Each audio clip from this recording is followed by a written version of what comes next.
In 1977, Albert Bandura published an article named Self-Efficacy to explain the importance of people's belief in their capabilities to exercise their control over their own functioning and over events that affect their lives.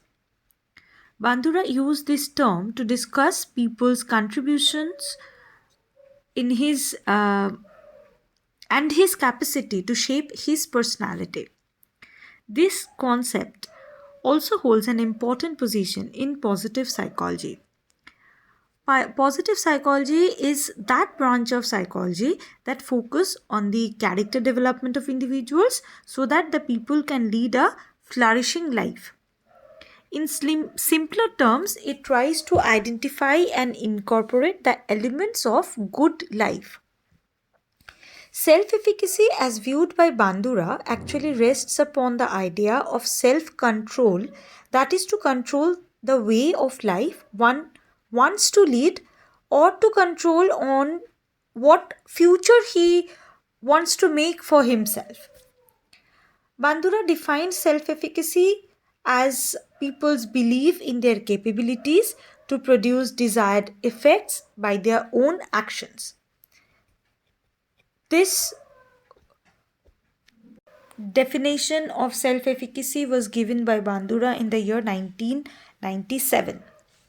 To understand self-efficacy, one should distinguish it from self-image, self-esteem, or self-concept. Though many of the times these terms have been used synonymously, but they hold different meaning. Self-efficacy is the belief that one have on one's ability to perform a task for achievement of goals. It is a feeling like when I say I can do it. It is the belief that I can achieve this. This feeling of I can is self-efficacy. Self-image is how one view his own self. It is a much global term, a much broader term that encompasses total belief system about me. When I view me, myself, this whole how I see the total thing about me, everything about me is my self-image. Self-esteem is more on being the way I am, that is how I am, how I accept myself with all my positive and negative aspects. It is the way I acknowledge myself. It's my esteem, how I acknowledge myself, my attributes. Self-concept is the collective idea that we have regarding our behavior, abilities, and our own defining traits or features that we assign to ourselves. Now, for example, of like the unique characteristics that we assign to ourselves, like the belief system that I'm a good individual, I'm a helping individual. Now, these things that we assume of ourselves, the traits that we assign to ourselves that we have, is a part of our self-concept. According to Carl Rogers, this self-concept has three components, that is the self-image, self-esteem, and the ideal self. Thus, all these constructs are different from each other and must not be confused to be synonymous. Now, this self-efficacy generally develops from four factors: performance outcomes, vicarious experience, verbal persuasion, and psychological feedback. This performance outcome is the information that one generates after its successful completion of a task. It is the knowledge that one gathers about their strengths and weaknesses when they see the result of their efforts. That means after the completion of a task, after I have achieved what I want to achieve, or the efforts that I have made to achieve that goal, the end result that I got after my efforts, that actually gives me a feedback about how I act, about my behavior, about my actions. The next is the vicarious experience, which is the modeling, which is modeling one's behavior and belief system influenced by role models with whom we identify with. It is like shaping the belief as if she or he can, I can also master this. It is like when we have a role model, when we look up to somebody as our role model to whom we can identify with. That is, we can shape our lives according to their lives. We have some kind of similarities. We presume some kind of familiarities with that person. So it is like a belief system. If that person has achieved something and if he or she can do such certain things, then obviously I can also do the same things. It is that vicarious experience. Next is the verbal or the social persuasion, is the feedbacks that we receive in the form of comments or gestures that follow our actions. That means whenever we do something, whenever we accomplish a task, the things that follows, the gestures, the comments, the praises, or whatever things that come along with it from the members of the society, these actually serves as the feedbacks. That is it gives an idea about our success or failure and how people view our efforts, people how people see us as victorious, successful, efficacious, or like that.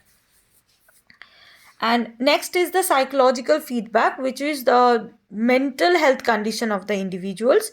Now here see that the more a person have a stable mental health condition, the more he will be able to foster positive belief systems about the self. Now if I'm in a good mood, if I'm in a good mental health condition, obviously the way I can execute my plans and efforts will be different from the ones who are anxious in nature or have some kind of mental health problems. That obviously will reduce their self-efficacious belief. Now, these form of systems were cited by Bandura. However, a fifth one was added to it by James Maddox. He introduced imaginal experience as a factor for developing self-efficacy. Now, what is this imaginal experience? Imaginal experience is the experience that I can imagine. What is, if I'm saying experience and it's in my imagination, that is the ability to visualize oneself to be victorious or successful in challenging situations. What does this mean? This means that if one can visualize oneself to be successful, then they have the faith in their efforts and the goals that they set. That is, I can see my results in my imagination. That means I have so much belief, strong set of belief ki yes, I can achieve, I will be victorious, I can be victorious. I have that in my imagination also. So obviously if I can see it, if I can see it in my mind, then I can hold it in my hand. Now, this self-efficacy actually has very important influence in the various facets of one's life. It has been found to be impactful in various other factors of life, like the effect of self-efficacy on cognitive processes. It shaped the type of anticipatory scenarios that we construct or rehearse for the course of the actions towards our goals. It enables people to predict events and plan their course of actions and consequently control those events that affect their lives.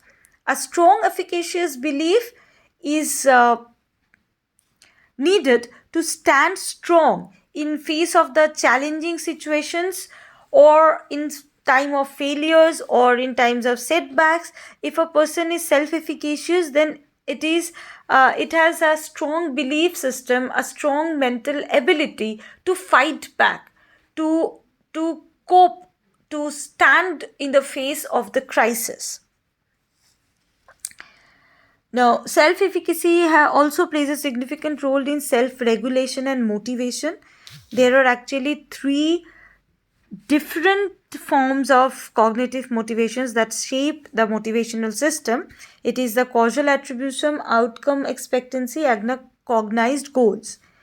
Now, self-efficacy belief this operates in all these three types of the cognitive systems.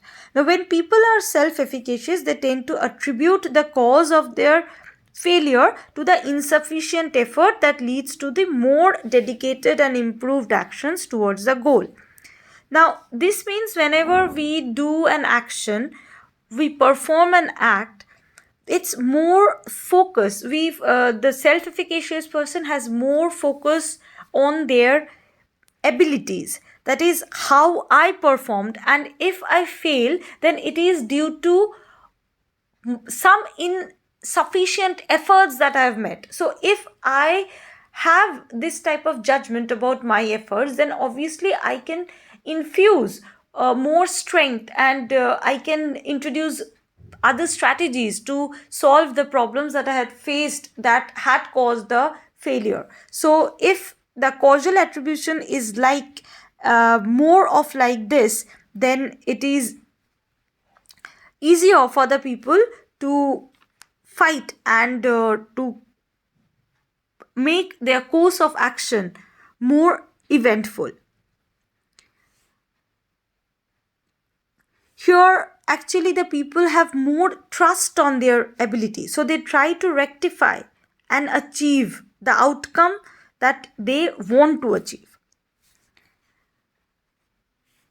Now, for the outcome expectancy, it is the belief that one have on their efforts that their efforts will eventually bring the desired outcome that they have thought of. The belief in their goals that these are achievable by their efforts. That is, the goals that they set, they view those goals as achievable, and they also have that belief, that trust in their abilities. They do not doubt their efforts, that they know if they put their efforts, whatever they have thought of, they can and will surely achieve. And then for the self-efficacious person, they feels very content on achieving the targets. So they actually feel satisfied on attainment of aims, and as this attainment of goals, achievement of targets, it gives them a kind of pleasure, satisfaction. These feeling, this actually promote more them. They actually instigate them to intensify their efforts to achieve those goals, to work harder towards those goals.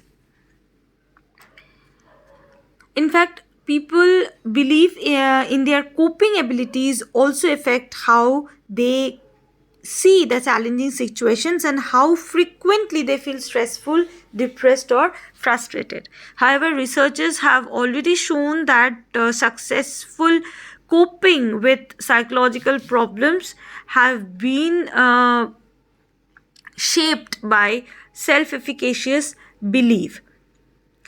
Many a times, lower self-efficacy have been linked with depression also. And in some researches, it was seen that the higher self-efficacy is helpful in overcoming eating disorders and abuse. However, Bandura believed that self-efficacy play a protective role in dealing with the psychological problems. So, self-efficacy actually helps in various way. Individual sees himself. Madaks have suggested that self-efficacy can influence positive physical health also. Actually, he proposed two ways in which it is done. First, the self-efficacy increases the health-related behaviors and decreases unhealthy ones. That is, they are more prone to develop and maintain the healthy lifestyles that they adopt. And secondly, it says he said that it has an impact on various biological processes that relate to the better physical health. Like self-efficacy has been related to a better immune system, to have a better stress management, for regulating the various neurotransmitters and the endorphins for muting pain also. So, self efficacy turns out to be very important in maintaining a good life. And for in the field of positive psychology, it's important from the standpoint that it evokes human strength to have mastery over his life. So, I guess this is clear to you. If you have any doubts regarding this, you can obviously reach out to me or comment in the comment section, or you can directly call me. Thank you, class.